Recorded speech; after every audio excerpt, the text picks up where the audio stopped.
नमस्कार, मैं हूं आपके साथ हलना खान। स्वागत है आपका द लीडर हिंदी के खास बुलेटिन देश दुनिया में। जब भारत के सामने पाकिस्तान के 93,000 सैनिकों ने किया था आत्मसमर्पण और जब निर्भया की हालत देख सिहर उठा था देश, आज हम आपको बताएंगे 16 दिसंबर की इन दोनों घटनाओं के बारे में। इससे पहले एक नजर डालते हैं देश दुनिया की आज की बड़ी खबरों पर। COSC चेयरमैन बने जनरल नरवणे, तीनों सेनाओं के चीफ ऑफ स्टाफ कमेटी को मिली जिम्मेदारी। Army chief general MM Naravane ने चीफ ऑफ स्टाफ कमेटी यानी COSC के चेयरमैन का पद संभाल लिया है। उन्हें देश का नया चीफ ऑफ डिफेंस स्टाफ यानी CDS बनाए जाने की अटकलें लगाई जा रही थी, लेकिन इस बीच बुधवार को उन्हें COSC का पद सौंप दिया गया। आपको बता दें, तीनों सेनाओं के प्रमुखों की मौजूदगी वाले कमेटी के चेयरमैन की ये पोस्ट देश के पहले CDS जनरल बिपिन रावत के 8 दिसंबर को हेलीकॉप्टर क्रैश में असामयिक निधन के बाद से खाली पड़ी थी। Army chief general MM Naravane ने सूत्रों से यह भी कहा कि नए CDS को लेकर अभी कोई चर्चा नहीं हुई है। जनरल नरवणे को तीनों सेनाओं के प्रमुखों में सबसे सीनियर होने के कारण COSC चेयरमैन बनाया गया है और इससे उनका अगला CDS बनने का दावा और ज्यादा मजबूत हो गया है।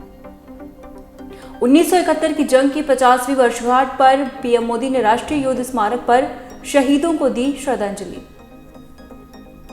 प्रधानमंत्री नरेंद्र मोदी गुरुवार को राष्ट्रीय युद्ध स्मारक पहुंचे। उन्होंने 1971 की जंग में शहीद हुए सैनिकों को श्रद्धांजलि दी और स्वर्णिम विजय मशालों के स्वागत और सम्मान समारोह में हिस्सा लिया।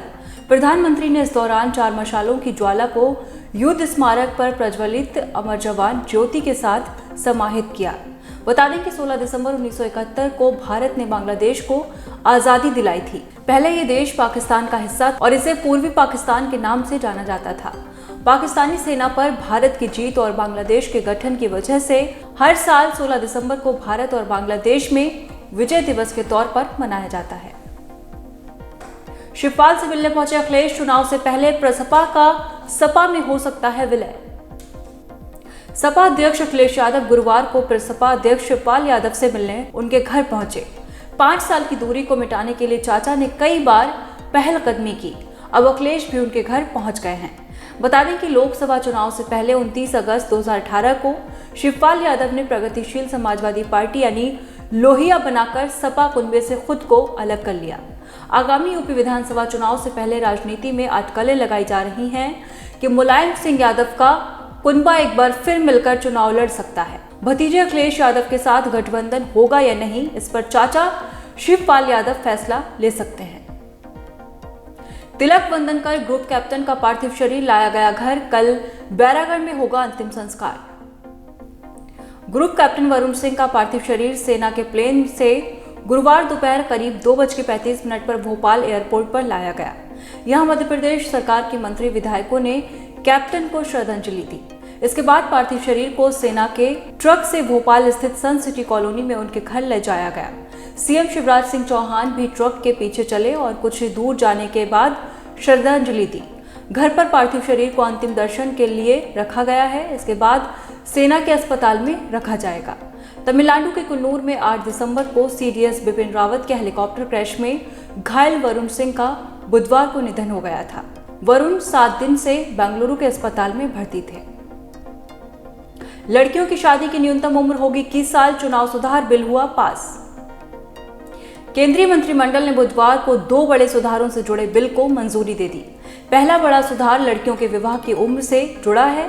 कैबिनेट ने लड़कों और लड़कियों के लिए विवाह की न्यूनतम उम्र एक समान यानी 21 वर्ष करने के विधेयक को मंजूरी दे दी है। ये कानून लागू हुआ तो सभी धर्मों और वर्गों में लड़कियों के विवाह की न्यूनतम उम्र बदल जाएगी। वहीं चुनाव सुधारों से जुड़े विधेयक को भी मंजूरी दे दी गई है। इस विधेयक के संसद से पास होने पर वोटर ID को आधार कार्ड से जोड़ने के साथ ही नए वोटरों को रजिस्ट्रेशन के ज्यादा मौके मिलेंगे। माना जा रहा है कि ये दोनों विधेयक संसद के मौजूदा सत्र में ही पेश किए जाएंगे। लड़कियों और लड़कों के विवाह की न्यूनतम उम्र एक समान करने की घोषणा प्रधानमंत्री नरेंद्र मोदी ने 2020 में लाल किले से अपने संबोधन के दौरान दी थी। वहीं चुनाव सुधारों का मुद्दा चुनाव आयोग काफी समय से उठाता आ रहा है। विराट कोहली टीम के साथ साउथ अफ्रीका हुए रवाना। BCCI की तरफ से जारी पोस्ट में नहीं दिखे विराट। साउथ अफ्रीका दौरे के लिए टीम इंडिया गुरुवार को मुंबई से रवाना हुई। टेस्ट टीम के कप्तान विराट कोहली भी टीम के साथ नजर आए।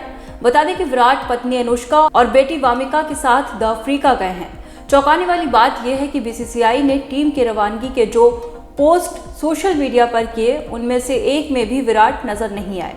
इससे पहले खबर आई थी कि कोहली अपने परिवार के साथ अकेले ही चार्टर्ड प्लेन से द अफ्रीका जाएंगे। टीम इंडिया अफ्रीका में 3 टेस्ट और 3 वनडे मैचों की सीरीज खेलेगी। पहला टेस्ट मैच 26 दिसंबर को सेंचुरियन में खेला जाएगा। केन्या से सामने आई दिल दहला देने वाली तस्वीर, पानी न मिलने से 6 जिराफों ने तोड़ा दम। अफ्रीकी देश केन्या भयानक सूखे का सामना कर रहा है। सूखे का असर यहाँ के जंगली जानवरों पर भी पड़ रहा है। भोजन और पानी न मिलने की वजह से यहाँ के वजीर इलाके में स्थित साबुली वाइल्ड लाइफ सेंचुरी में 6 जिराफों की मौत हो गई। इनके मौत के बाद की तस्वीरें दुनिया भर में सोशल मीडिया पर वायरल हो रही हैं। दिल दहला देने वाली इन तस्वीरों में दिख रहा है कि भोजन और पानी के अभाव में इनका शरीर जर्जर हो गया था। बताया जा रहा है कि ये जिराफ पानी की तलाश में लगभग सूख चुके एक जलाशय के पास आए थे, जहां कीचड़ में वो फंस गए। जिराफ इतने कमजोर हो गए थे कि उससे बाहर नहीं निकल सके और वहीं पर तड़प तड़प कर उन्होंने दम तोड़ दिया। शोधकर्ता ने किया दावा, वुहान लैब में वायरस बनाने और लीक होने की आशंका सबसे ज्यादा। कोरोना की शुरुआत कहां से हुई, इसे लेकर कनाडा के एक मॉलिक्यूलर बायोलॉजिस्ट ने पुराने दावे पर जोर दिया है। बुधवार को ब्रिटेन की संसद के एक पैनल को उन्होंने बताया कि वुहान के एक लैब से कोरोना वायरस के लीक होने का दावा सबसे सटीक हो सकता है। उन्होंने कहा कि इस वायरस को लैब में तैयार किया गया था। इसके प्राकृतिक रूप से मिलने का कोई प्रमाण नहीं है। और फिलहाल देश दुनिया की आज की बड़ी खबरों में इतना ही। आइए अब जान लेते हैं आज के इतिहास और निर्भया के साथ हुए गैंगरेप के बारे में। आज का दिन भारत, पाकिस्तान और बांग्लादेश तीनों के इतिहास से जुड़ा एक महत्वपूर्ण दिन है। 16 दिसंबर 1971 को कभी पूर्वी पाकिस्तान के रूप में पाकिस्तान का हिस्सा रहे बांग्लादेश का एक स्वतंत्र राष्ट्र के रूप में जन्म हुआ था। बता दें कि पाकिस्तानी सेना पर भारत की जीत और बांग्लादेश के गठन की वजह से हर साल 16 दिसंबर को भारत और बांग्लादेश में इस दिन को विजय दिवस के रूप में मनाया जाता है। अब बात निर्भया गैंगरेप की। दिल्ली में 16 दिसंबर 2012 की रात 6 लोगों ने एक पैरामेडिकल छात्रा से चलती बस में गैंगरेप किया था।